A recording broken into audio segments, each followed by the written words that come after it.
I apologize for the lighting today. The sun's out, it's clear as day, but for some reason, not enough light's coming through my window, so it's just gonna be dim for this one. As a heads up, I haven't checked my subscriber count in a long time, and I just checked it. Turns out I am a skip away from 50.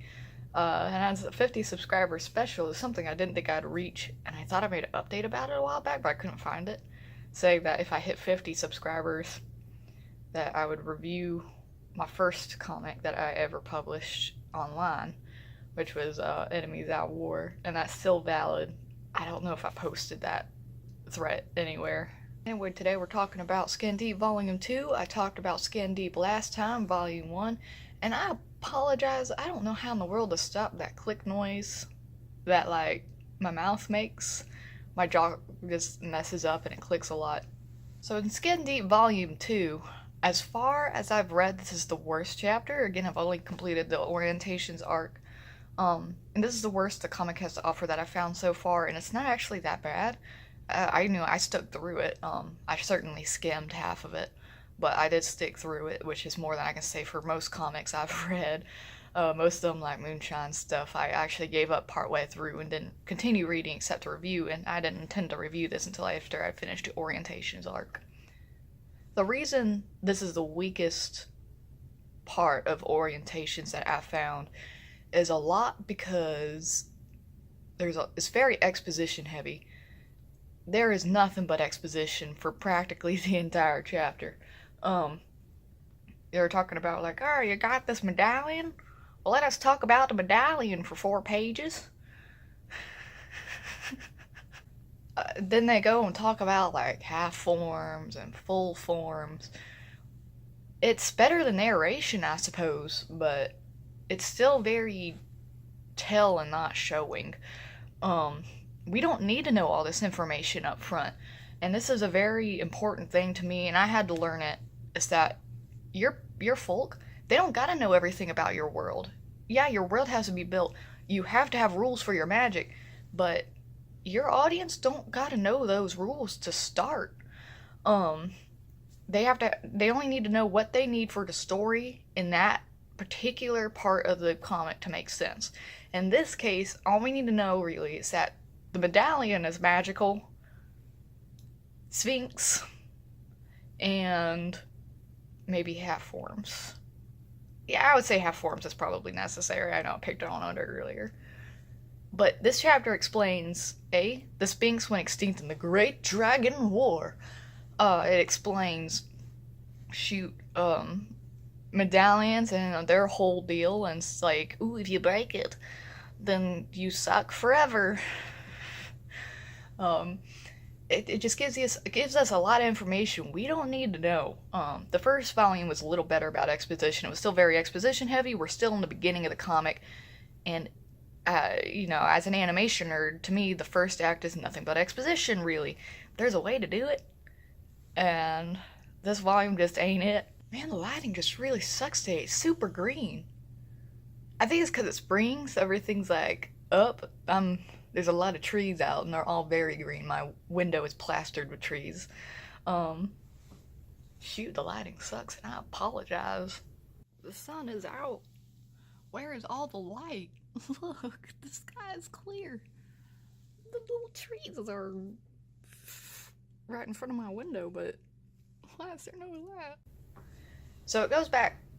I'm thinking about the Sphinx, and they're talking about the rules, and one thing that bothered me, other than the fact that we don't need to know all these rules right now, is no matter how thin the bloodline gets, you can always have a turn. And that concerns me, because at what point does the majority of the human race start being like these half things? I forgot if they ever said what they were called. Yeah, the Sphinx still exist. Of course they do. It doesn't matter how thin it gets, there's still gonna be one. There's probably thousands. It's been 100 years. I don't know the math. I know I was talking shit about the character designs earlier. I will say I actually really like the Griffin design. And I do like the way they're drawn. I know I said already that I might not like the design, but I do like the art style. The paws especially, I think are drawn real nice in the hands. And here's a quick tip. If you don't know how to draw hands, Nobody cares if you don't know how to draw hands. They're very important in expressing emotion. So even if you can't draw them, you kind of need to. In fact, I want to show y'all something. I've got. I went digging through my comic collection. I'm trying to find a picture of hands in here. Oh shoot, that's right. This one reads backwards. It's Japanese. I'm sorry. Eventually I'll find one out. Okay, so what I was gonna do is that I'm sure by now a lot of y'all, if you're watching this, you either very up on animation or comics or something. So you've probably heard of Hitalia, right?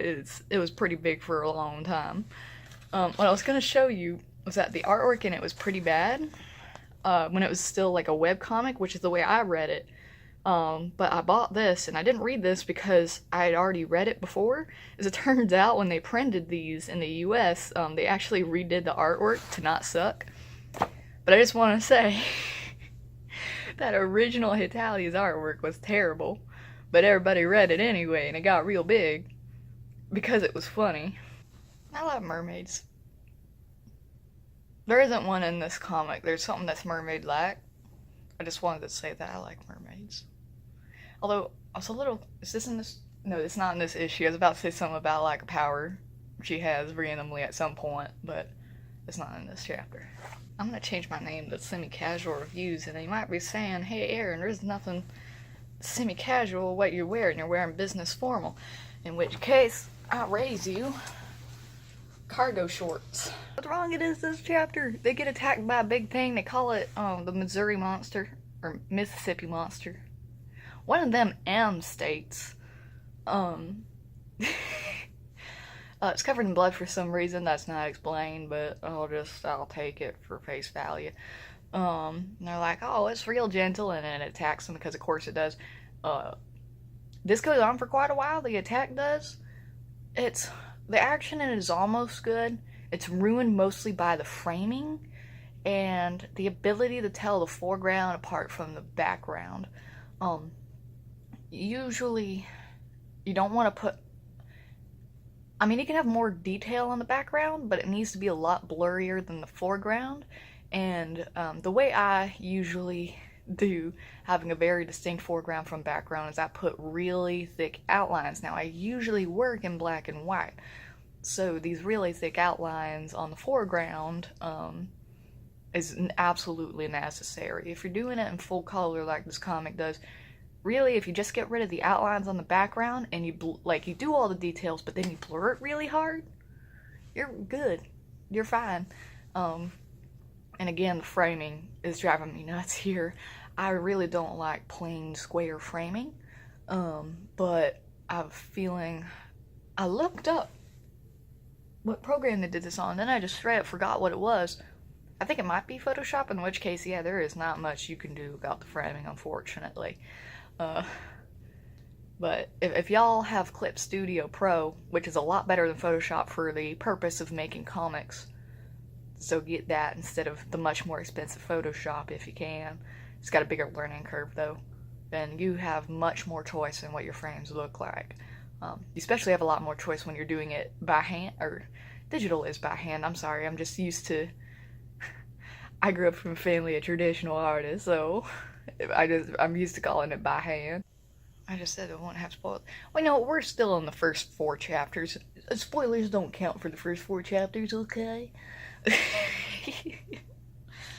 I'm sorry. Anyway, that's about all I had to say about that. Again, sorry for the weirdly green and non-existent lighting. It is the middle of the day, but there's just no light coming in through my window today, and, ciao.